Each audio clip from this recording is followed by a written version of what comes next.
Y llegamos a un tema también muy importante en el ritual hebreo. Tiene que ver con la inauguración de la gloria de Dios en medio del pueblo de Israel. Es decir, la inauguración del santuario con el descenso de la gloria divina. Esto es importante porque había dos ocasiones en las cuales la gloria de Dios descendía. Una era para habitar en medio de su pueblo y la otra era en un contexto de juicio, aguardando el descenso de la gloria. Ese es el tema que vamos a considerar en este momento. Cuando el pueblo de Israel llegó frente al monte Sinaí, después de haber salido de Egipto y peregrinado por unos días por el desierto. Dios se reveló a ese pueblo y manifestó su gloria en la cima de esa montaña. Salmos 89:7 dice, Dios es muy temible en la gran congregación de los santos e infunde temor, terror, pavor, dicen algunas versiones, sobre todos cuantos están alrededor de él. Alguien dijo un tiempo atrás que la reacción del ser humano ante la gloria de Dios, según lo vemos en la Biblia, refleja dos corrientes convergentes o al menos contrarias. Una corriente centrípeta y una corriente centrífuga. Por un lado, ante la manifestación de la gloria de Dios, los hombres tienden a querer huir despavoridos porque ven la magnificencia divina y sienten temor, no se sienten bien de acercarse, temen la muerte. Y por otro lado, cuando hay aceptación de parte de Dios, se da otra corriente que es centrípeta. Quieren acercarse más todavía a la gloria de Dios. Algo semejante pasó cuando Dios proclamó la ley en el Sinaí y dio el decálogo. No solo Dios escribió esa ley con su propio dedo, sino también que la pronunció con su propia voz. Éxodo 20, 18 y 19 dice, todo el pueblo vio y oyó los truenos, los relámpagos, el sonido de la trompeta y el monte que humeaba. Y temblando de miedo, se mantuvieron lejos. Se alejaron de la montaña. Ellos habían dicho que Dios mande y nosotros vamos a obedecer. Habían decidido pactar, pero demasiado rápido, porque no tenían una idea de la grandeza de Dios, del carácter santo de Dios. De manera que cuando Dios reveló su gloria sobre la montaña del Sinaí, allí recién captaron su verdadera situación. Muchas personas que no tienen una idea del carácter sagrado de Dios, cuando se acercan a Él y llegan a tener una idea de lo que es la ley de Dios, allí comienzan a sentirse pecadores. Esa es la función de la ley de Dios para un mundo pecador. Mostrar el pecado, mostrar la necesidad de un mediador. Por eso cuando Moisés se acercó a ellos, le dijo el pueblo a Moisés, habla tú con nosotros y nosotros oiremos. Ante la magnificencia de la gloria de Dios, sentimos la necesidad de un mediador, nos damos cuenta que no podemos ir así pecadores como somos sin alguien que interceda por nosotros. No hable Dios con nosotros, agregaron, para que no muramos. Versículos 19 al 20. ¿Y qué les respondió Moisés? No temáis, Dios vino para probaros y para que su temor esté en vuestra presencia, para que no pequéis. El temor de la policía hace que muchos se cuiden, según se dice. Pero cuánto más es el temor de Dios.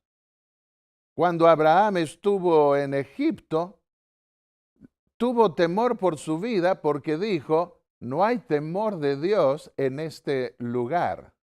Y si hay tantos crímenes, hay tantos caos en el mundo, es porque el mundo voluntariamente se ha vuelto huérfano de padre y no tiene una idea del carácter de Dios y del juicio de Dios y del hecho de que tendremos que comparecer en la misma presencia del Dios infinito. Cuando Moisés bajó más tarde, después de recibir la ley, cuando bajó de la montaña, su rostro brillaba y hasta tuvo que ponerse un velo porque el pueblo no lo podía contemplar. Al haber estado en la misma presencia de Dios, su rostro brillaba ante la congregación. Otro caso notable que encontramos es el de Isaías. Ya el Salmo 16:11 hablaba de esa otra reacción de querer acercarse más. En tu presencia, dijo el salmista, hay plenitud de gozo, delicias a tu diestra para siempre. Se produce así un cuadro paradójico. Por un lado hay temor. Por otro lado, cuando hay aceptación, como se dio en el caso de Isaías, se busca acercarse más a él. Y Dios habló con Isaías y él dijo, heme aquí, envíame a mí. Y aceptó el llamado profético. La gloria de Dios descendió en el monte Sinaí, esa gloria que estaba en el monte Sinaí, descendió de la montaña del Sinaí desde donde Dios había anunciado su ley. Las tablas del pacto también descendieron y se las depositó en el interior del arca. De esa manera Dios iba a continuar con su pueblo. El día que el santuario fue levantado, estamos ahora en el tercer libro de Moisés, el libro de Números, capítulo 9, versículos 15 al 16. La nube cubrió la tienda de reunión. Por misericordia, al descender de la montaña, Dios cubrió su gloria de nube, porque de lo contrario el pueblo no hubiera podido permanecer delante de él y hubiera muerto. Y de esa forma permitía que el pueblo se atreviera a acercarse, pudiese acercarse. De día, dice el pasaje, lo cubría la nube. Durante el día, esa nube producía sombra. En el calor del desierto y viviendo en tiendas, todos podían refugiarse bajo esa nube, bajo esa sombra, y significaba aceptación, pero producía calor y abrigo durante la noche, porque en el desierto, durante la noche baja el fresco y durante el día hace mucho calor. Dice en Números 9, 15 al 16, desde el atardecer hasta la mañana, apareció sobre el santuario como un fuego. De noche se veía con apariencia de fuego. Recuerdo cuando hace varios años atrás fuimos a visitar unos amigos que estaban en Carolina del Norte, Estados Unidos. Y quedamos en que íbamos a vernos después de estar con ellos. Fuimos nosotros primero, tomamos un ferry y fuimos a una de esas islas del Cabo Hatteras, como se llama, y estuvimos allí en esos bancos de arena que están bien adentro en el mar. Allí no hay vegetación. E íbamos a tener que esperarlo. Durante la noche no hubo problema, teníamos una carpa, dormimos, pero íbamos a tener que esperarlo durante la mayor parte del día. Y ustedes saben o pueden imaginarse lo que es en el sol del verano tener que sufrir el sol, y como es un banco de arena, la vegetación era muy reducida, no había árboles, no había sombra. Adentro de la tienda era como un horno. Nos bañábamos en el mar, es cierto, pero no alcanzaba. Buscábamos refugio y no fuimos preparados con sombrillas para ello, porque fue un viaje relámpago. De a momentos no sabía si debía irme. Estábamos con los 3 hijitos y mi esposa. Pero entonces no nos íbamos a encontrar a la tardecita con esos amigos.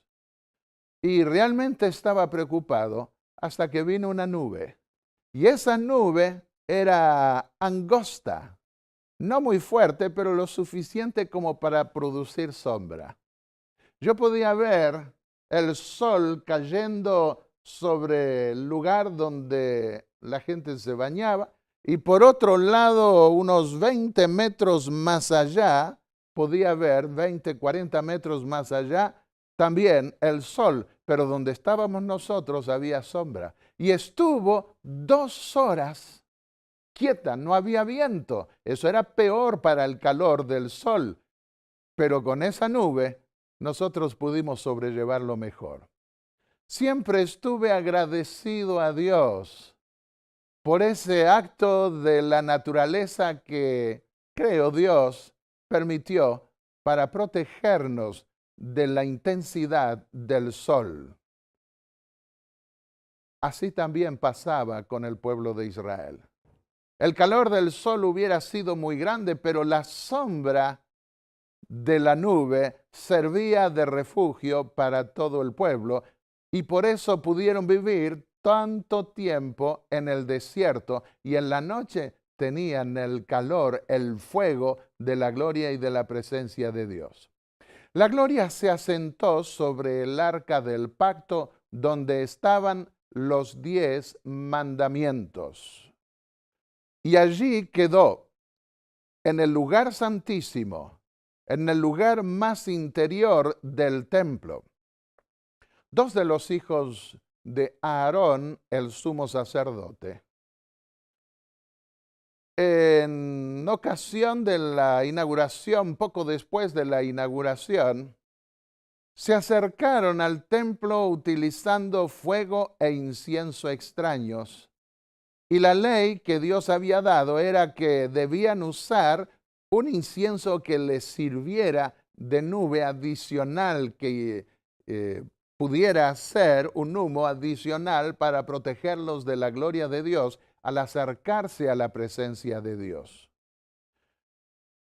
Y la gloria de Dios había consumido el holocausto, y el fuego, las brasas de ese altar nunca debían apagarse. No debían prender fuego extraño que no hubiese sido ese fuego que Dios ordenó, ese fuego que Dios mismo encendió. Y ellos utilizaron fuego e incienso extraños para acercarse a Dios, y fueron consumidos por el fuego de la presencia divina. Fuego e incienso extraños, dice Levítico 10, 1 al 3. Salió fuego de delante del Eterno y los quemó. Queridos amigos, con Dios no se juega. La ley de Dios advierte que la pena de muerte caerá sobre el transgresor a menos que recurra al sacrificio que paga el precio de la falta y se invoque la misericordia de Dios.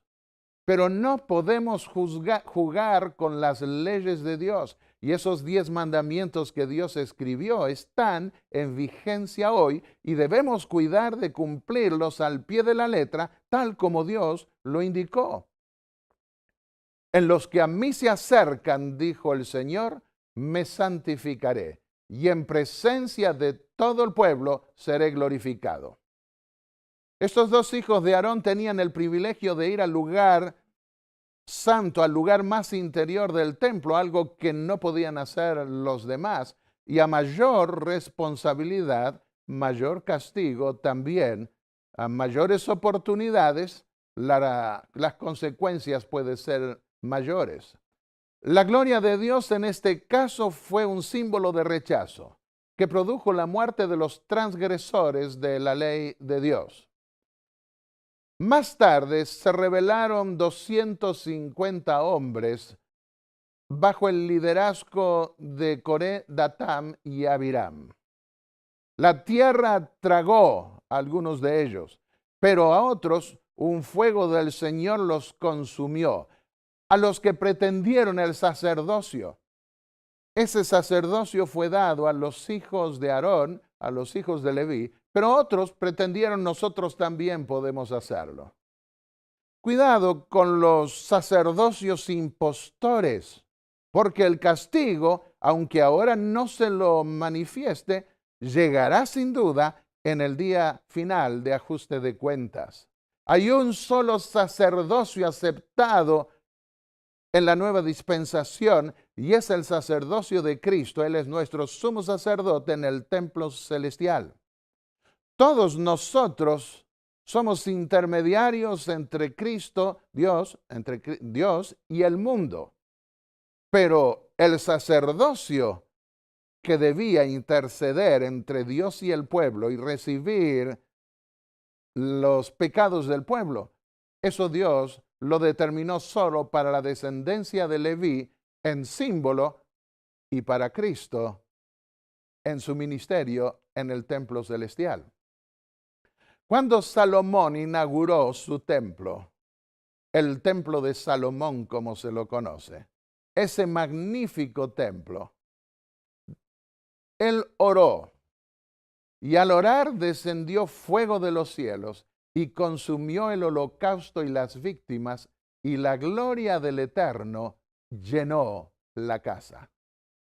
Aquí el descenso de la gloria significaba aceptación. Segunda Crónicas 7, 1 al 3. Aceptación. Dios descendió. ¿Qué hizo el pueblo? Estuvo feliz. Hubo temor y alegría combinados. Porque ¿qué otra nación podía contar con un pueblo que era Dios? No solamente acá en la tierra como los dioses de los paganos, sino también arriba en el cielo. Ellos vieron descender del cielo la nube de la gloria de Dios que penetró en el interior y quedó en ese interior.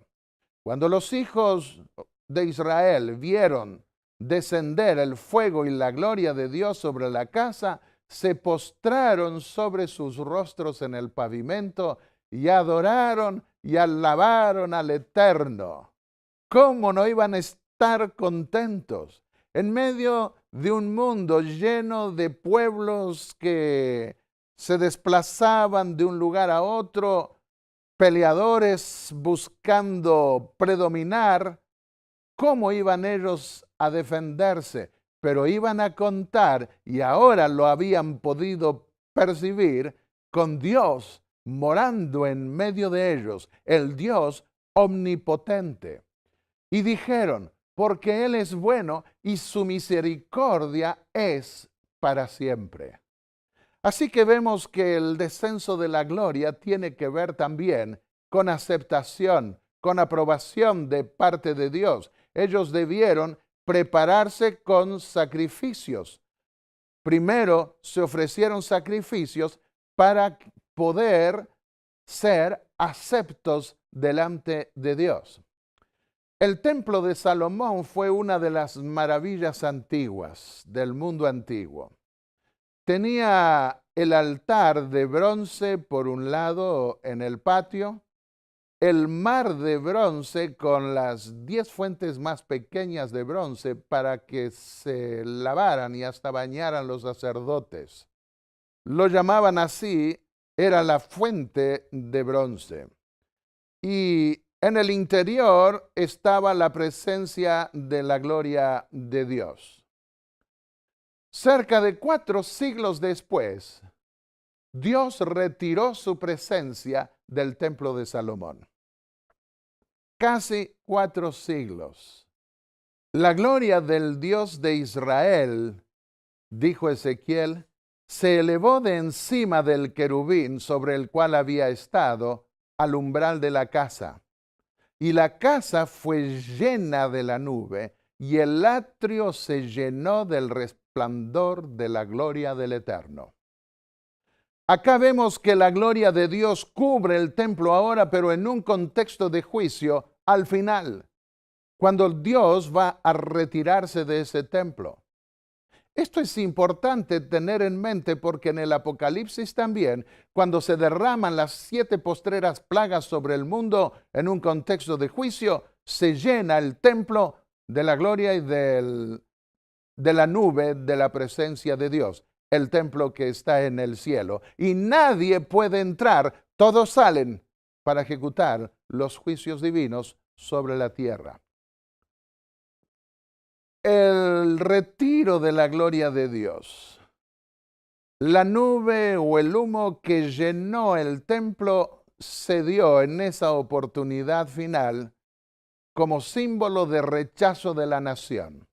Ezequiel 11, 22 al 23 dice, la gloria del Señor se fue de la ciudad y se paró sobre el monte que está al oriente de la ciudad.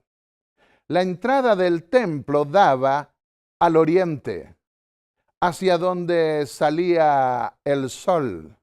Las puertas estaban tan bien hechas, tan bien ubicado, que con el movimiento del sol de los equinoccios de invierno y de otoño, se podía saber el momento en que se producían los equinoccios con los primeros rayos que entraban por esa puerta oriental.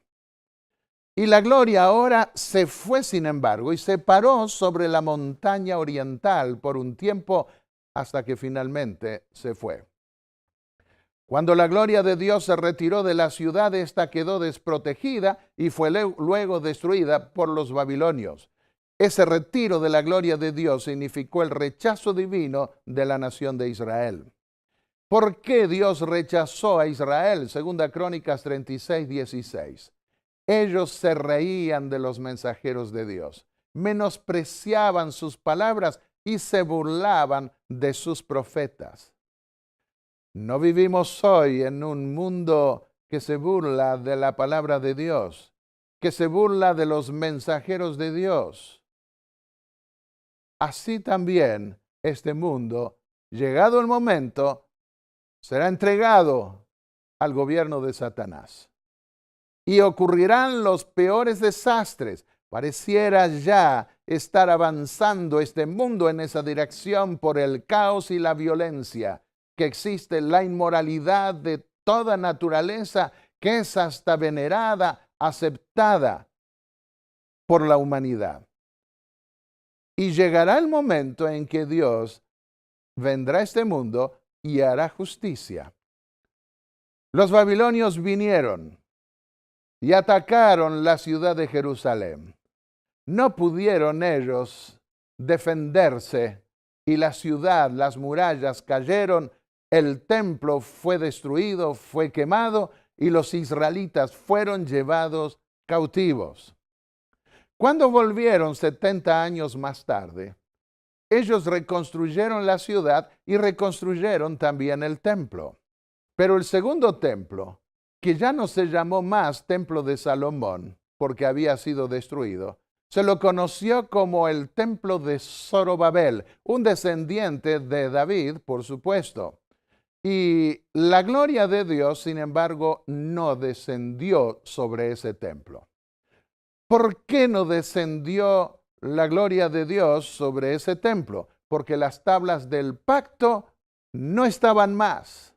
Manos piadosas habían escondido esa arca y habían muerto y se fue el secreto con ellos. Por algún lugar allí, tal vez en Palestina, estará escondida, pero no se la ha encontrado. Y al regresar, los israelitas no se atrevieron a hacer otra arca porque esa ley había sido escrita por Dios mismo. Representaba el trono de Dios y no se podía reemplazar el trono de Dios. Así que el arca del testimonio no fue encontrada y en su lugar había una piedra. En esta figura ustedes pueden ver que en el lugar santísimo figura una piedra. Los estudios arqueológicos, sin embargo, arquitectónicos también, más recientes, parecen probar que no solo el lugar santísimo era como una roca, y a esa roca los judíos hoy la llaman sacra, sino que Salomón había hecho tallar en esa roca un espacio que estaba más elevado donde poner el arca, porque las medidas de ese espacio coinciden con las medidas del arca. Y allí el sumo sacerdote en el día de la expiación ofrecía la sangre del sacrificio una vez al año. ¿Por qué descendió la gloria de Dios sobre el templo de Salomón? Porque el arca del pacto con las tablas del testimonio estaban allí. ¿Por qué no descendió la gloria de Dios sobre el templo de Zorobabel? Porque el arca del pacto con las tablas del testimonio no estaban allí. Así de simple. Querido amigo, quiero decirte que la gloria de Dios puede descender hoy en una dimensión espiritual también. Pero esa ley que fue escrita en piedras debe escribirse en carne, en tablas de carne del corazón, dijo el apóstol Pablo, a través del Espíritu Santo. Es Él, es Dios mismo en la persona del Espíritu Santo quien escribe esa ley en tablas de carne del corazón. Y para que la gloria de Dios descienda, debe escribirse esa ley. De lo contrario, cuidado, que puede tratarse de un fuego impostor, de alguien a quien le gusta presentarse como ángel de luz y que busca atraer a la gente con cosas espectaculares y milagrosas, pero que no provienen de la debida fuente. El profeta Ageo y el profeta Zacarías, los dos, fueron llamados para animar a los que construían el templo. Y prometieron que la gloria de Dios iba a venir en el futuro. Debían ahora mirar hacia adelante. Antes habían contado con la presencia de Dios en el templo. Hubo momentos de apostasía, pero Dios había permanecido allí. Se habían dado ciertos juicios y Dios siempre había permanecido en medio de Israel. Pero la gloria de Dios se había ido. Es cierto, ellos pudieron volver conforme a las promesas divinas, pero la gloria de Dios no descendió. ¿Cuándo iría a descender la gloria de Dios? El profeta Jeremías anunció que vendría una época en que nadie se preguntaría más por el arca del pacto, porque la ley de Dios iba a ser escrita en cada corazón, en cada hijo redimido. Y el profeta Ageo, que alentó a los constructores poco antes de la inauguración del templo, de la conclusión de ese templo de Zorobabel, dijo de parte de Dios: un poco más, y vendrá el deseado de todas las gentes o de todas las naciones, y llenaré esta casa de gloria, dice el Señor Todopoderoso. Debían mirar ahora hacia adelante a la gloria que iba a venir. Así también hoy nosotros estamos mirando hacia esa gloria que va a venir pronto y descenderá de los cielos.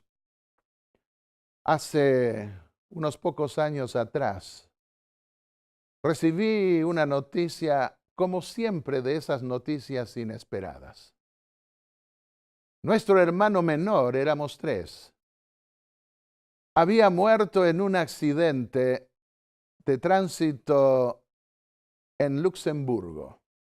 estaba yendo a predicar. Él estaba enseñando teología en el seminario adventista de Collonges-sur-Salève, en Francia, cerca de Ginebra, donde yo había enseñado años atrás, durante 3 años. Y tuvo un accidente y murió. Y alguien me mandó lo que el cuarteto Los Heraldos del Rey de Brasil cantaban. Un poco más, un poco más, y vendré a buscarte a ti. Queridos amigos, pronto el Señor vendrá. Un poco más. ¿Estás cansado? ¿Tienes demasiados problemas? ¿Quién no los tiene? Un poco más. Porque también nosotros estamos esperando no la primera venida como aquellos del Mesías y de la gloria de Dios. Estamos esperando la gloria de Dios al final del juicio. Y dijo Ageo, capítulo 2, versículos 7 al 9, mía es la plata y mío el oro. La gloria de esta segunda casa será mayor que la primera y daré paz en este lugar. No se preocupen por el momento presente, por las carencias que tiene este templo recién en construcción. Un remanente volvió y un remanente iba a salvarse y la gloria de Dios sí iba a descender sobre ese remanente. Zacarías, que fue contemporáneo de Ageo, y ellos profetizaron alentando a los constructores alrededor de 4 años antes de la inauguración del templo para que pudieran terminarlo. Refirió de parte de Dios la promesa: yo seré para ella, para Jerusalén, muralla de fuego en derredor y su gloria en su interior. Zacarías 2, versículos 5 y 10. Y entonces dice el profeta, o Dios a través del profeta: canta y alégrate, hija de Sión, porque yo vengo a morar en medio de ti.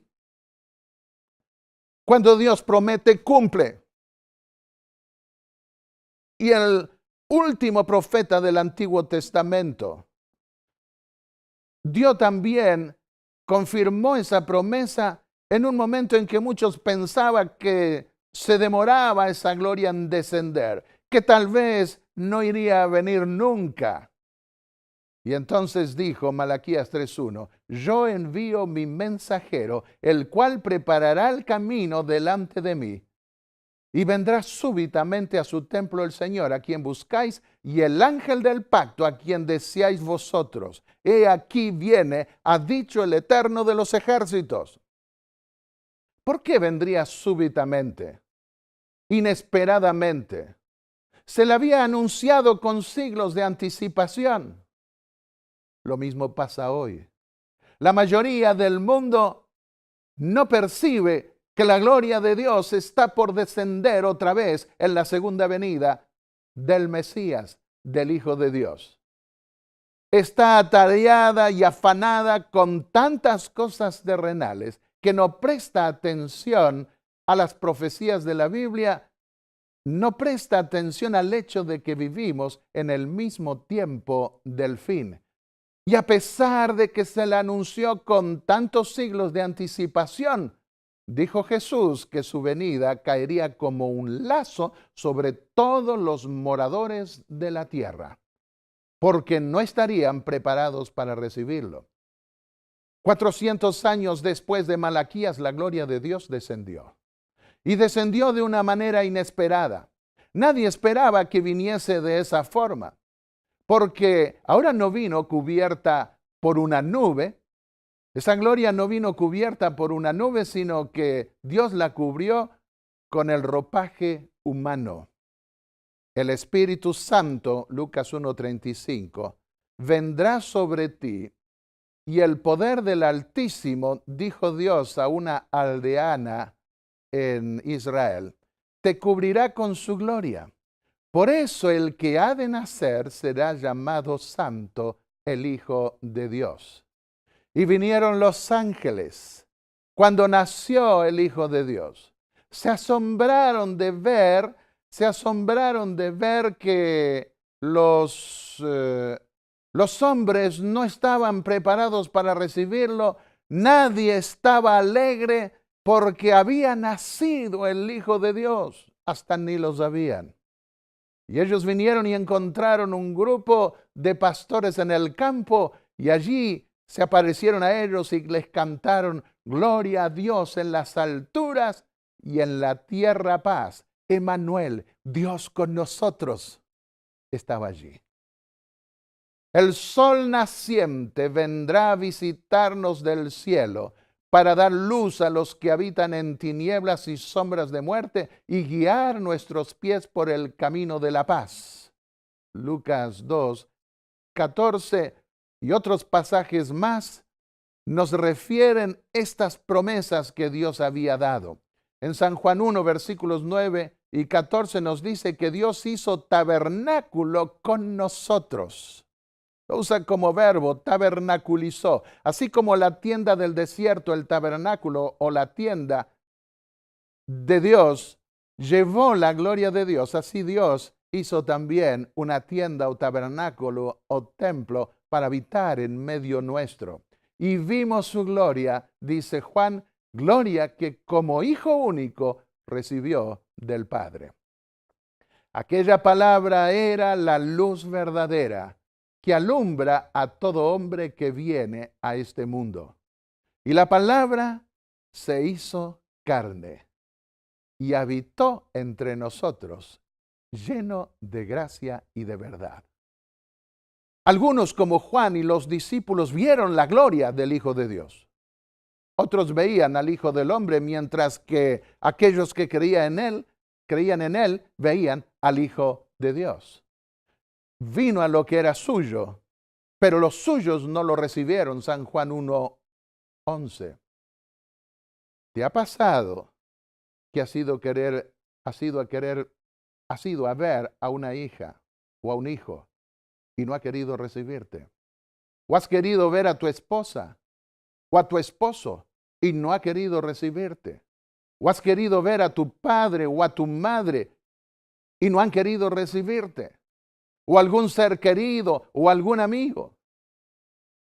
Mucho más terrible fue para el Hijo de Dios venir a su propio pueblo. Él era la gloria de Dios que había estado guiando a ese pueblo en el pasado. Vino a lo suyo y los suyos no lo recibieron y le pusieron una corona de espinas en su cabeza. Y antes de ser crucificado, al retirarse por última vez de ese templo, Jesús llorando dijo: Jerusalén, Jerusalén, ¿cuántas veces quise juntar tus hijos como la gallina junta sus polluelos? Mateo 23:37. Mas no quisiste. Así de empedernido es la mayoría en el mundo. La gloria de Dios está lista para revelarse en forma espiritual primero a aquellos que lo desean, pero no quieren.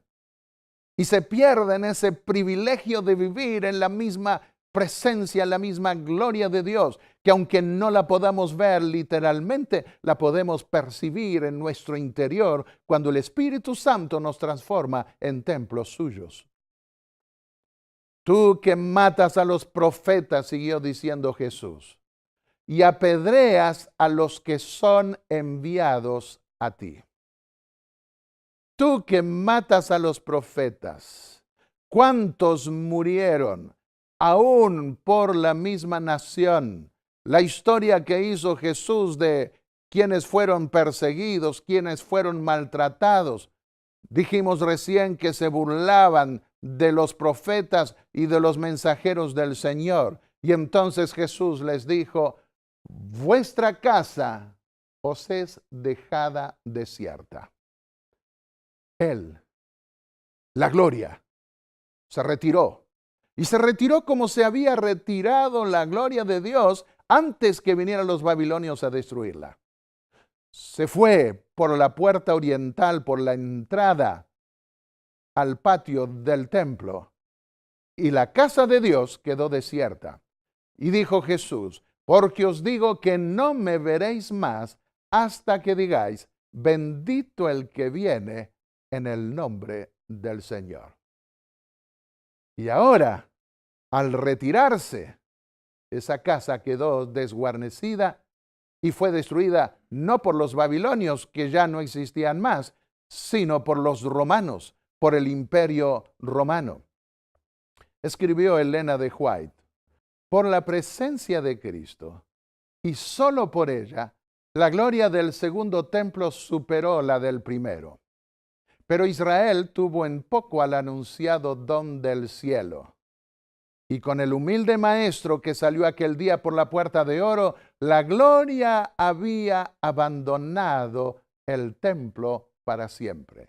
Está en el precioso libro El conflicto de los siglos, página 27. Esa declaración es muy significativa. Dios había prometido llenar esa casa con una gloria mayor que la anterior, y allí estaba el mismo Hijo de Dios en medio de ellos, pero ya no viniendo en una nube, sino cubriendo su gloria en la carne humana, y por eso no la percibieron. En el libro El deseado de todas las gentes, páginas 769 y 770, Elena de White describe todo este proceso de la retirada de la gloria de Dios del primer templo de una manera extraordinaria, maravillosa. Dice: la Santa Shekinah. ¿Qué era la Shekinah? El término hebreo para hablar de la gloria de Dios. Era como una especie de pabellón que cubría el lugar santísimo. La Santa Shekinah, al apartarse del primer templo, del templo de Salomón, había permanecido sobre la montaña oriental como si le costase abandonar la ciudad elegida. Así Cristo estuvo sobre el monte de las Olivas, estaba al oriente de Jerusalén, contemplando a Jerusalén con corazón anhelante. Los huertos y vallecitos de la montaña habían sido consagrados por sus oraciones y lágrimas. En sus riscos habían repercutido los triunfantes clamores de la multitud que le proclamaba rey. En el huerto de Getsemaní, que estaba al pie, había orado y agonizado solo. Desde esta montaña había de ascender al cielo, y en su cumbre se asentarán sus pies cuando vuelva, no como varón de dolores, sino como glorioso y triunfante rey, estará sobre el monte de las Olivas. Esto es en referencia a la tercera venida de Cristo, cuando descienda a la ciudad de Dios, al concluir el milenio. Aquí no tenemos tiempo de ver esto en detalle, pero lo veremos después en otra oportunidad. Y entonces descenderá la gloria de Dios. Esto lo profetizó el profeta Zacarías. Y continúa diciendo: mientras que los aleluyas hebreos se mezclen con los hosanas gentiles y las voces de la grande hueste de redimidos hagan resonar esta aclamación: coronadle Señor de todos. ¡Qué encuentro maravilloso será aquel! Cuando por fin Dios descienda del cielo con los redimidos después del milenio, con la ciudad de Dios que desciende del cielo para transformar este mundo en un nuevo cielo y una nueva tierra, donde viviremos en paz para siempre, donde nadie hará más daño en el santo monte de Dios y donde podremos disfrutar de la presencia de Dios sin traba alguna, sin velo alguno, para siempre. El libro, la epístola a los Gálatas, el capítulo 3 y el versículo 19 dice: los carros de Dios son veintenas de millares, entre ellos el Señor vino del Sinaí a su santuario. Esto en realidad está en un salmo, pero dice Gálatas 3:19, la ley fue promulgada por ángeles, por medio de un mediador. Y cuando Dios descendió sobre la montaña de Sinaí, no vino solo. Promulgó la ley y vino acompañado con los ángeles, con sus propios ángeles. Y vino junto con la ley del pacto que iba a hacer con su pueblo. Salmo 53 dice, vendrá nuestro Dios y no callará, fuego consumirá delante de ellos, fuego consumirá delante de él y una poderosa tempestad lo rodeará.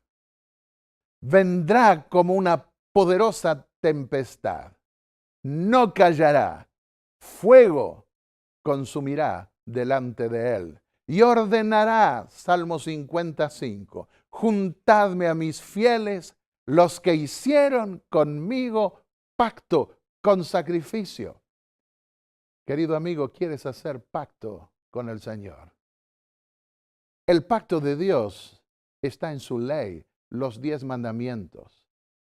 El pacto de la sangre del sacrificio nos permite mantener en vigencia ese pacto divino, porque todos hemos violado la ley de Dios, pero podemos ser puestos al mismo nivel de esa ley, de tal manera que esa ley no nos condene, porque nuestros pecados han sido cubiertos por la sangre del sacrificio del Hijo de Dios.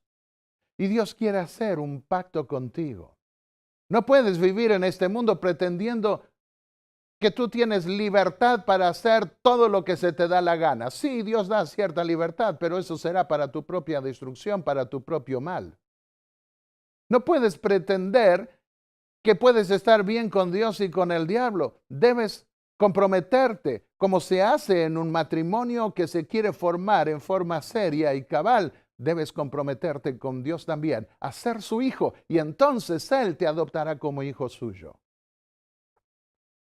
Ordenará, juntadme a mis fieles, los que hicieron conmigo pacto con sacrificio, y los cielos anunciarán su justicia, porque Dios mismo es el juez. Versículo 6. La ley de Dios, la justicia de Dios, la traerá el Señor. Los cielos la revelarán a un mundo pecador que será destruido, y Dios vendrá por su pueblo. San Juan 14:3 dijo Jesús, vendré otra vez. Por eso estamos mirando esa gloria para el futuro. El Hijo del Hombre vendrá en la gloria de su Padre, dijo Jesús en Mateo 16:27, con sus ángeles, y entonces dará a cada uno conforme a sus obras, según sus obras. Vendrá en la gloria de su Padre. Vendrá en la gloria en la que vino Dios a la montaña del Sinaí a proclamar su ley. Y vendrá para ser tu Dios para siempre.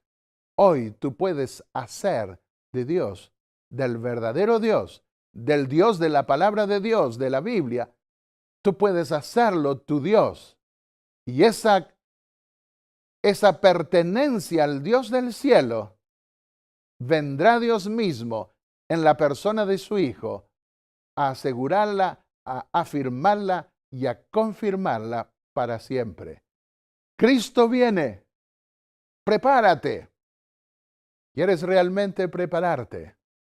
Vamos a inclinar el rostro para pedirle a Dios que nos ayude a prepararnos, sabiendo que somos frágiles, sabiendo que puede producir temor ver la gloria de Dios, pero sabiendo también que esa gloria puede venir para aceptación, para aprobación. Inclinemos el rostro.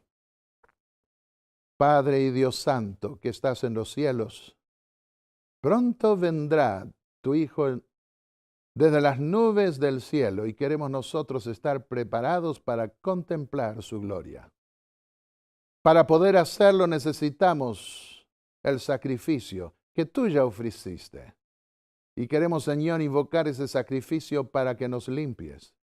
Porque cuando esa gloria, que es fuego consumidor, según tú lo has declarado, cuando esa gloria descienda, consumirá el pecado.